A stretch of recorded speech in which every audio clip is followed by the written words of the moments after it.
Salut, c'est Trado. Je suis content de vous retrouver pour la mise à jour de l'analyse technique du CAC 40 au programme. L'analyse de la séance de mardi, la préparation de la séance de mercredi, quelques plans de trade, les nouvelles, le suivi de mon trade. Je vous retrouve juste après ça. Comme vous pouvez le voir, 0,22% de hausse était inespéré compte tenu du fait qu'au pire de la journée, on a quand même abandonné la bagatelle de 0,8% avant de se ressaisir.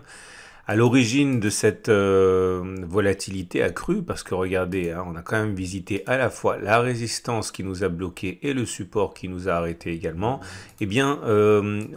toujours les craintes inflationnistes qui par la suite ont été apaisées par les propos de Jérôme Powell qui a affirmé qu'il ne comptait pas modifier la politique monétaire incessamment et que les craintes inflationnistes étaient selon lui exagérées. Tout ça a permis aux indices de rebondir, y compris aux indices américains qui étaient plutôt mal engagés.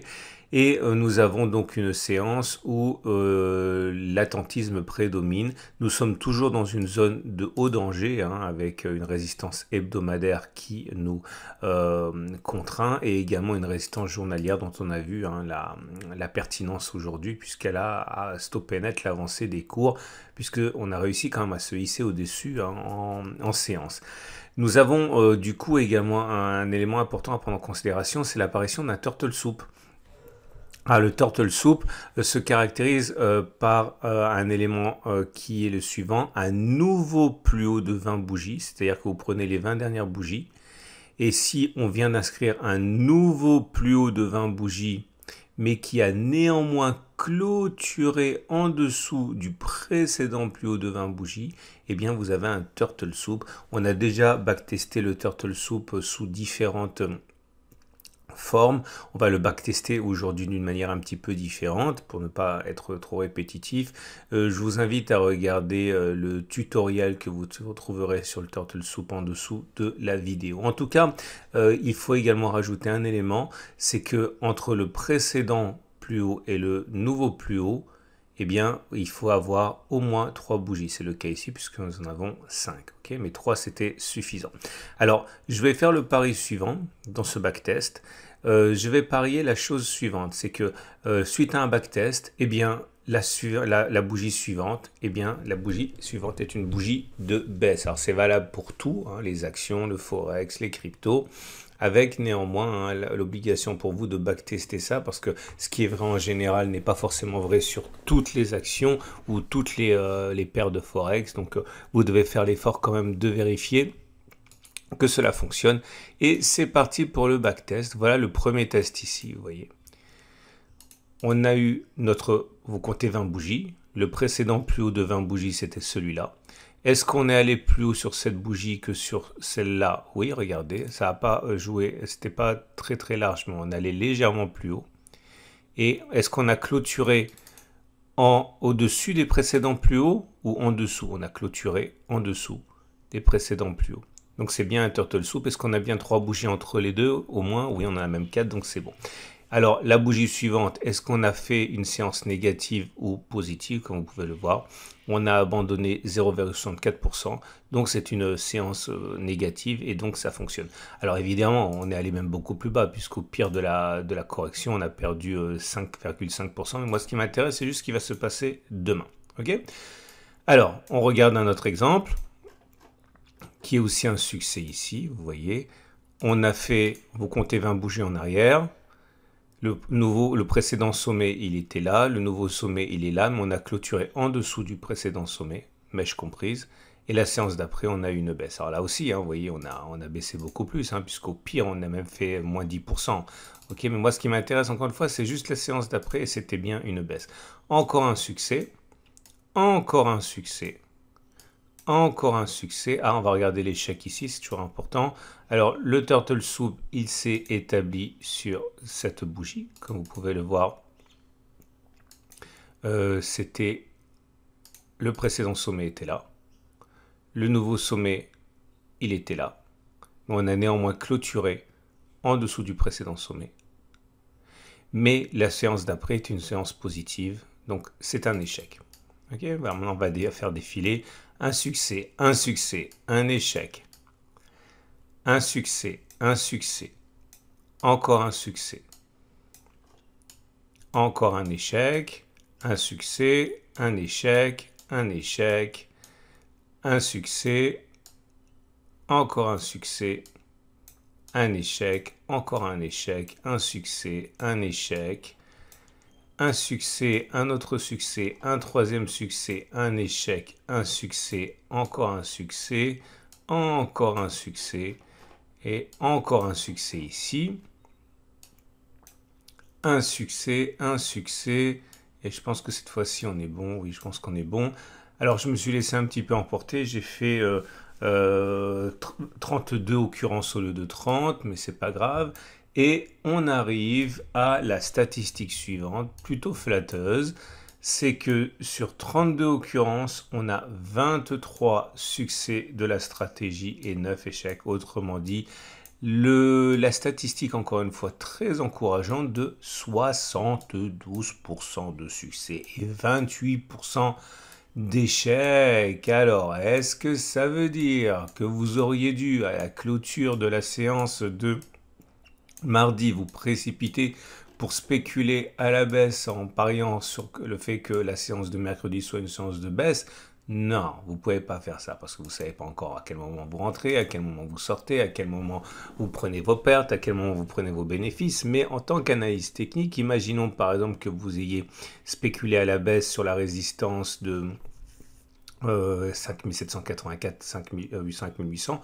Si vous vous demandiez s'il y avait matière à se précipiter pour vendre, statistiquement, normalement, vous pourrez vendre encore mieux votre spéculation à la baisse sur la séance suivante, sur la séance de mercredi. Et pareil, si vous avez envisagé d'acheter, eh bien sachez que statistiquement, vous pouvez attendre demain en clôture. Normalement, vous devriez avoir un meilleur prêt d'entrée pour acheter. Voilà. En tout cas, j'espère que cela vous apportera une corde supplémentaire à votre arc. La bougie du jour. Je vous rappelle que vous avez tous les exercices, si vous n'avez pas bien compris, dans le pack tout crado sur le module éponyme. Alors, vous avez donc un chandelier japonais de type doji, c'est-à-dire une mèche haute et une mèche basse, mais un corps quasiment inexistant. On peut appeler ça aussi un chandelier en haute vague, comme ça, parce que le corps, il est quand même présent. Normalement, les doji, il n'y a pas de corps du tout, mais là, c'est un quasi-doji ou un chandelier en haute vague. Alors, on a toujours une situation où c'est une bougie d'indécision, et pour le coup, quand on regarde les bougies Aiki-Nashi, c'est pareil, c'est une bougie d'indécision puisque vous avez une bougie avec une mèche haute, une mèche basse. Alors certes, ce corps il est vert contrairement au précédent qui était rouge, mais globalement c'est de l'incertitude. C'est pas une bougie de hausse, ça. Mais c'est encourageant parce que ça veut dire que la tendance haussière n'est pas morte pour l'instant. A priori, on n'est pas en tendance baissière. Ce qui nous amène directement aux éléments techniques. On met la moyenne mobile à 20 jours, on voit que la tendance elle est haussière, la tendance générale car on est au-dessus de la M20 qui monte. La M7 montre que la tendance de court terme est haussière et vous voyez comme elle joue son rôle de support dynamique. Cette M7, on a encore rebondi dessus. La M50 donne la tendance de fond et la tendance de fond est haussière. La tendance de long terme est haussière également car la M200 est montante. Et les bandes de Bollinger se mettent en parallèle haussière. Vous voyez, les deux bandes de Bollinger montent. Tout ça, c'est favorable. Le super trend n'a pas été touché. Là, on est toujours en situation de super trend, de SAR, pardon, qui est haussier. Également le super trend. Je vous rappelle qu'on avait backtesté ça. Ok, et en ce sens, ce qui se passe actuellement n'est absolument pas inattendu statistiquement. Et on va donc terminer par les autres éléments techniques. Alors là, on va aller vite du coup parce qu'il n'y a rien du tout sur les autres éléments techniques. On est toujours dans un statu quo, pas de nouveau signal, je veux dire. Vous voyez, le RSI est toujours au-dessus de 50, donc c'est haussier. Le MACD est toujours au-dessus de son signal, c'est haussier. Le momentum est au-dessus de 0, c'est haussier. On a par contre les indicateurs techniques rapides qui ont délivré leur signal baissier puisque le MACD 0 est en dessous de son signal, le stochastique est en dessous de son signal et le CCI a basculé en dessous de sa zone de surachat. Mais les indicateurs techniques lents n'ont pas été contaminés par les indicateurs techniques rapides. On voit rapidement le somme oscillateur, il est toujours bien, ainsi que le cycle de trend de Schaff. Donc pas grand chose de neuf à se mettre sous la dent au niveau des indicateurs techniques. Et On a également, eh bien, forcément, l'Ishimoku. Et l'Ishimoku, eh bien, est toujours haussier, lui aussi, hein. Bon, il est lourd, l'Ishimoku, mais au moins, il change pas d'avis constamment. Et on est toujours en dessous. Ah, non, ça va pas si j'avais les prix. Encore qu'il y en a qui bossent uniquement comme ça. Euh, le nuage est ascendant, la Kijun, on est au-dessus de la Kijun qui est ascendante. Bon, comment ça peut attirer un petit peu, mais on va dire que globalement c'est ascendant, la Tenkan elle est ascendante. Donc la tendance Ishimoku est haussière. Ce qui nous amène tout droit donc au trade du jour. Alors, que faire? Eh bien, si par exemple vous êtes baissier, vous avez tout à fait la possibilité de jouer le, le trade du Turtle Soup. Hein. Bon, par exemple, vous pouvez mettre un stop loss au-dessus, hein, envers quelques points au-dessus du précédent sommet. Généralement, quand ça remonte, ça remonte pas beaucoup si le système est valable. Vous mettez un stop à 0,6%. Vous êtes protégé par la résistance et par les plus hauts du jour. Vous visez un retour sur le support journalier à 1%. Vous avez un ratio gain qui est super, hein, rien à dire. Maintenant, si vous êtes haussier, c'est un peu embêtant parce que vous voyez, on est plus proche de la résistance que du support. Il faudrait faire comme aujourd'hui, attendre que ça se rapproche du support, trouver un bon ratio gain-risque, acheter, mettre un stop en dessous du support journalier qui tient bien. Hein. Par exemple, voilà, l'objectif c'est d'aller faire 1%, donc vous ne mettez pas un stop loss au-dessus de 0,6, 0,7 et vous avez un ratio gain-risque super 1. Ça tient. Quant à moi, bah vous le savez, hein, je vivote avec ma position que j'ai achetée aux alentours, je ne me rappelle plus quand c'était, oui, c'était, je crois que c'était le jeudi 18 février. J'ai acheté vers 5720, là, bon bah voilà, hein, de toute façon mon objectif c'est d'aller chercher, on l'a dit, hein, je l'ai déjà dit beaucoup, les 5860, on verra si on y va, on n'y va pas, de toute manière.